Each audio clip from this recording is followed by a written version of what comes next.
Assalamu alaikum. My name is Abdul Rahman and my registration number is SP21BCS05. Today my topic is about history of Ranikot Fort. First of all, we talk about introduction of Ranikot Fort. Ranikot Fort is also known as the Great Wall of Sindh. It's thought to be the world's largest fort because its circumference, which is about 26 kilometers, and the fort is also compared to the Great Wall of China because it was made as the Great Wall of China, and it was made under the supervision of Nawab Ali Muhammad Khan Ligari, who was the Prime Minister of Sindh at that time in Sindh in 1819 AD. We talk about the location of this fort. This fort is 90 kilometers to the north of Hyderabad on the Indus Highway. Uh, and there is also an easy access of about an hour's journey from Karachi to Sun on the Indus Highway. Also, the fort is located inside the Kirthar National Park, which is the second largest national park in Pakistan, in Sann district, Jamshoro, Sindh, Pakistan. Now we talk about the prehistory of Ranikot Fort. The original purpose and architects of Ranikot forts are known as unknown because we haven't any reference about its architects. It was formerly believed that the fort was built during the regimes of the Sasanians, the Scythians, and the Parthians, and the Bactrian Greeks. The more recent evidence that the fort originated under the Talpurs and constructed during the administration of Nawab Ali Muhammad Ligari, the Prime Minister of Sindh during the Talpur dynasty.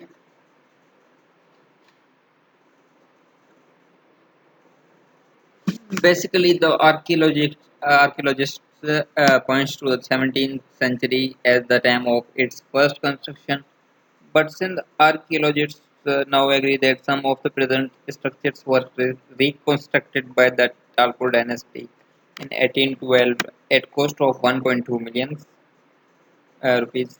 At cost of 1.2 million rupees, the settlements of Ranikot formed the last capital of the Amirs of Sindh when they were brought under the colonial rule of the British Empire. They conducted the radiocarbon test on the Sun Gate on the charcoal embedded in the mortar of a collapsed pillar of the eastern gate of this fort.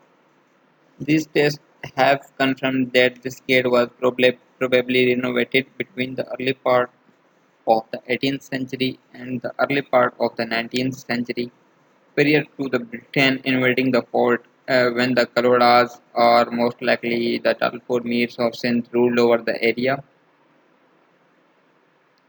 And, and now we talk about features of Ranikot Fort. The fort is huge, connecting several mountains of the Kirthar Hills and along containers and Myers 30 and Myers approximately 26 kilometers in length.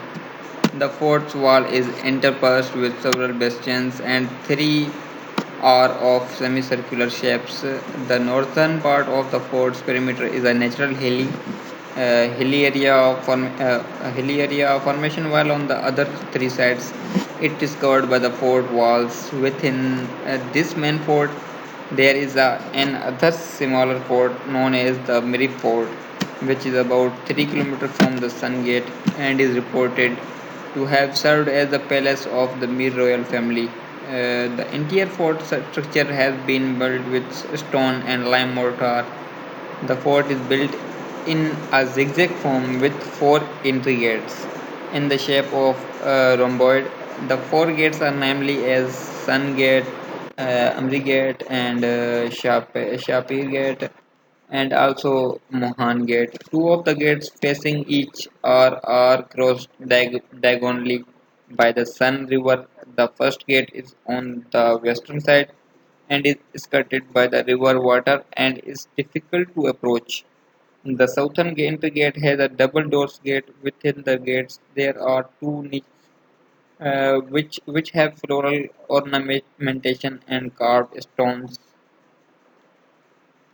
The Sun Gate is well preserved and can be climbed to the reach top of the fort from both sides to get a scenic view. This gate is also the entrance to the Miri Gate. From my side of experience and opinions, if you will visit the Ranikot Fort, it will be a great mystery because when I traveled to Ranikot and visited it, it was a nice experience. You should try to experience of Ranikot Fort. And my topic is ends here. Okay.